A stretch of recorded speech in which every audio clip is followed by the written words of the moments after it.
real quick to my newbies.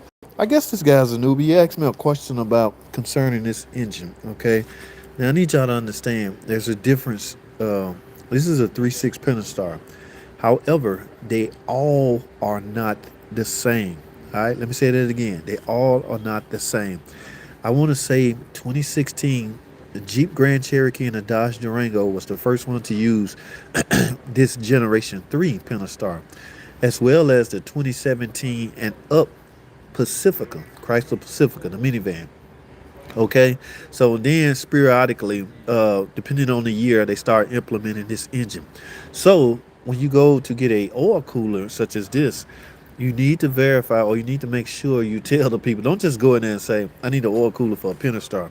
There's different versions of Pentastar. Okay, different applications. They need to know your year, and some in some cases the year is not even enough.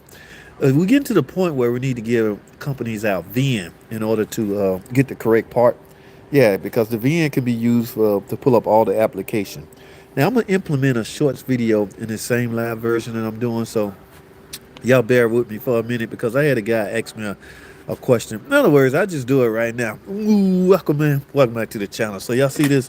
This is the engine oil cooler. I had a guy on the YouTube ask me, JT, I'm getting ready to replace my cooler. I got a cooler, but my cooler have two sensors, and the one I took off only have one. He's talking about this, guys.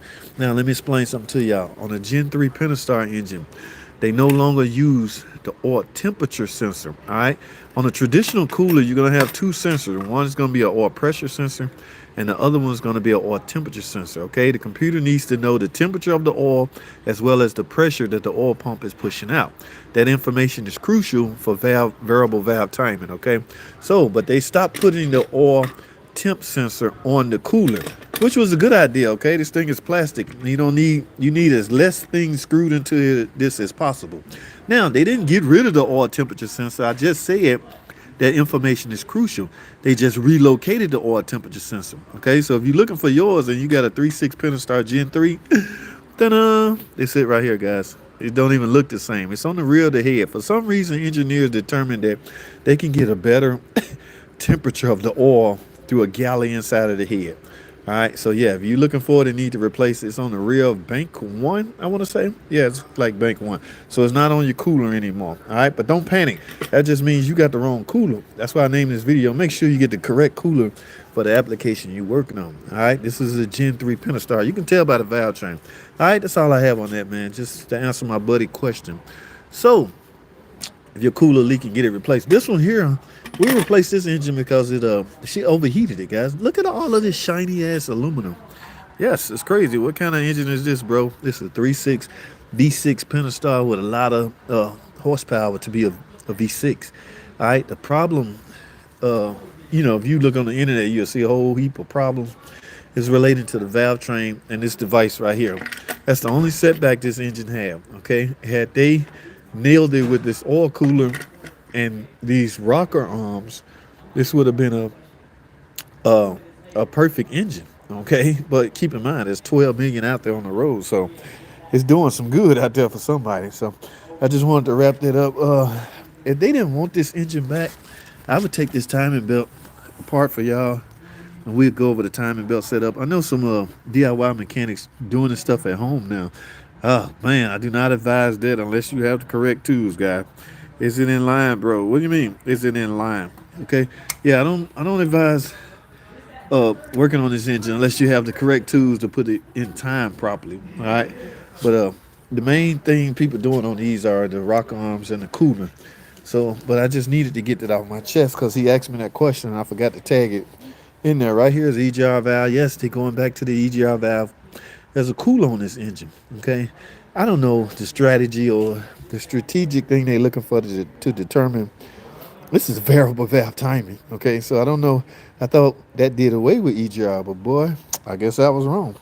All right, so yeah, had to wrap that up. Let me see what else I got going on. I got an old-ass 1994. How many in here old? Who in here old school? Old.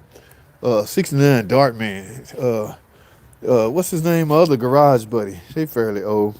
I did some videos on this, so I don't really want to talk a lot about this, but guys, none of these scan tools I mean, none of this. DRB, Star Mobile, YTech 1, none of these work on it. This is a 1994 Dodge Spirit, I think. Yeah, Dodge Spirit. Anyway, I can't read nothing on this car because um, there's no 16 way data link connector under here. Okay.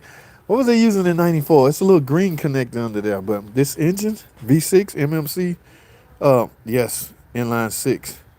No, this is a V6, my guy. Is it just a normal V6? Back in '94, it was the top of the line. Okay, 3 liter. All right. Yes, it was had some problematic things. I was right there along for the ride, taking these out. Oh my goodness. Doing the valve stem oil seals, the valve guide would drop, and the seal would pop off. Oil would get into the engine, and it would smoke.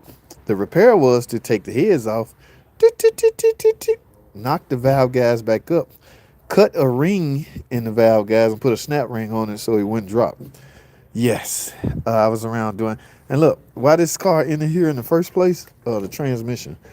Okay, yes, it was towed in, won't pull. Uh, this is a 3-speed guy, 31 TH transmission. Y'all see that? Yeah, they burn this thing up. I like and sub you, bro. Hellcat, I appreciate that, man. That's what's up. Thank you, my guy. Stay tuned. I got a Hellcat. Hellcat. I assume you own a Hellcat. Speaking of Hellcat, let me show y'all something. My man, Hellcat. Do you own a Hellcat? Well, I'm gonna show you something. All right, you might not like this scene right here. However, somebody did some things on this one. This is a Hellcat 6.2 supercharged Hellcat. Yeah, we're getting ready to replace this one. My man took it out complete. Y'all see that? He took the whole thing out. This is probably the best way to do it. Bring the trans and engine out together. But yeah, that's the young cat too, boy. They getting better and better. There's a new engine right there. So I forgot to show y'all. We took the oil pan off to inspect some bearings that came apart. They think abuse, but we're not gonna try to prove that. That's not my problem. That's not our problem. Just look at that thing. That is a beauty. Yeah, he brought it out whole. What a bad dude. Here go our new one right here. We'll talk some more about this Hellcat. Don't get discouraged, guy. That's not gonna happen to your car, I'm sure. You know why? Because I'm guessing you're not gonna abuse your car, right? Right. All right, guys, that's my cue. I gotta go. On Mechanics Channel. Cool. Good luck. And hey, from Australia. Jason, what's up, my guy? I need that for Commodore. Jason, appreciate you chiming in, man. I'm gonna get out of here, man. We got old stuff, we got new stuff, we got the Dodge engine. That's debatable. I mean, everybody have their opinion about Dodge engine. I mean, you see an engine in an engine shop getting worked on, that doesn't mean the engine sucked. That means this is the location that repair them when problems happen. 3-liter Mitsubishi. Yep. You guessed it. It says it, yeah. Chrysler 3-liter V6 MMC Mitsubishi. Back in 94, this was the bomb. All right, guys, that's my cue. I got to go, man. I appreciate y'all tuning freaking in.